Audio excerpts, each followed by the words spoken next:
बिस्मिल्लाहिर्रहमानिर्रहीम। अस्सलाम वालेकुम। परवीन के पकवान में खुश आमदीद। कैसे हैं आप सब? उम्मीद है सब खैरियत से होंगे। आज मैं आपके साथ जैम की रेसिपी शेयर करूंगी, एप्पल जैम की। ऐसा जैम जो कि बाज़ार से कई गुना ज़्यादा बेहतर है। अगर आपने एक दफ़ा यह जैम घर पे बना लिया तो आप सोचेंगे कि अब तक हम ऐसे ही पैसा वेस्ट करते रहे अपना बाहर से जैम ख़रीद के। तो जल्दी से इसकी रेसिपी देख लेंगे ये कैसे बना है। बहुत ही कम खर्चे में और बहुत ही कम टाइम में तैयार होता है। तो जैम बनाने के लिए ज़्यादा कुछ नहीं, बस हमें 4 अदद एप्पल चाहिए और इनका कलर कोई भी हो सकता है, ज़रूरी नहीं है हमने रेड कलर के ही लेने हैं। हम किसी भी कलर के ले सकते हैं, लेकिन ये है कि पके हुए होने चाहिए, खट्टे वाले हम नहीं लेंगे। तो बस इस तरह से एप्पल लेंगे और इसको हम छील लेंगे। छिलका इनका उतार के फिर हम इनको छोटे पीसेस में काट लेंगे। सभी एप्पल्स का छिलका उतार के मैंने इसको इस तरह से छोटे पीसेस में काट लिया है। तो अब हम किसी बर्तन में डालेंगे इसको बॉईल करने के लिए, और उस बर्तन के अंदर हम डाल देंगे पानी। तकरीबन 1 लीटर हमने पानी डालना है उसके अंदर, और फिर हम इसको बॉईल करेंगे। मैंने थोड़े मोटे पीसेस किए हैं। अगर आपके पीसेस इससे छोटे हैं तो आप पानी थोड़ा सा कम भी डाल सकते हैं, लेकिन मैंने थोड़े मोटे पीसेस रखे हैं तो इसलिए मैंने 1 लीटर पानी डाला है। और जब ये थोड़ा सॉफ्ट हो जाए तो हम डाल देंगे इसके अंदर इलायची।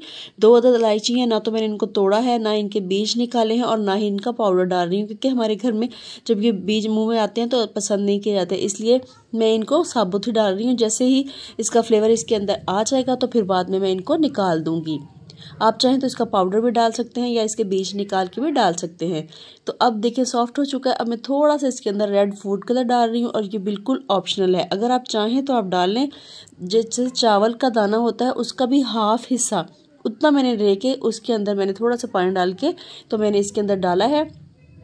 आप चाहें तो इसको ना भी डालें, इसका बहुत अच्छा कलर आता है, लेकिन मैंने वीडियो शूट करनी होती है तो उसमें अच्छा सा कलर दिखाना होता है, तो इसलिए मैंने थोड़ा सा डाल दिया। अब मैं आपको दिखाती हूँ। देखिए पानी का कलर बिल्कुल भी चेंज नहीं हुआ, हल्का सा कलर चेंज हुआ, इतना मैंने थोड़ा सा डाला है, बिल्कुल थोड़ा सा डाला है।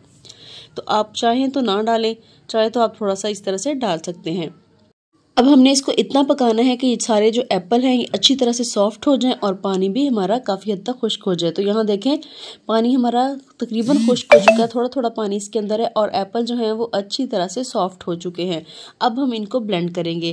ब्लेंड करने के आपके पास 2 तरीके हैं। अगर तो आपके पास हैंड ब्लेंडर है, इलेक्ट्रिक हैंड ब्लेंडर, तो आप उसके इसी के अंदर ही आप इसको ब्लेंड कर लें, या फिर आप जग में डाल के इसको ब्लेंड कर लें।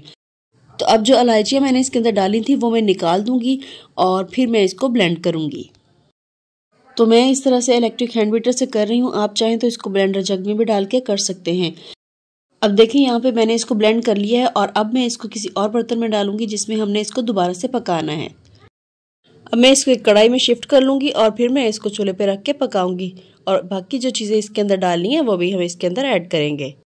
अब हम इसको पकाएंगे, और जैसे थोड़ा सा गाढ़ा होने लगे तो हम इसके अंदर डाल देंगे चीनी।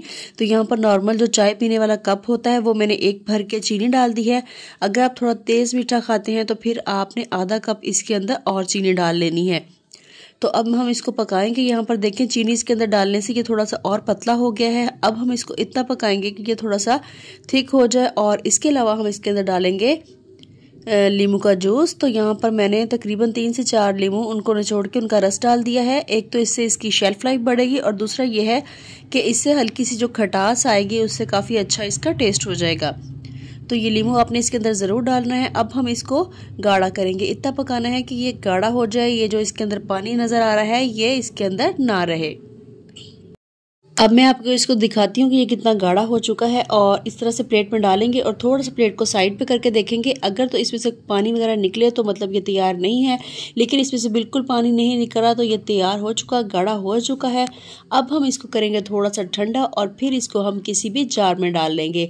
तो यहाँ देखिए इसका कितना अच्छा कलर आया है और बहुत ही दानेदार बन के तैयार हुआ है। अब मैं आपको क्लोज से इसको चेक करवाती हूँ कि ये कितना दानेदार बना है, और बाजार से कहीं ज़्यादा अच्छा ये हमने घर पे ही तैयार कर लिया है।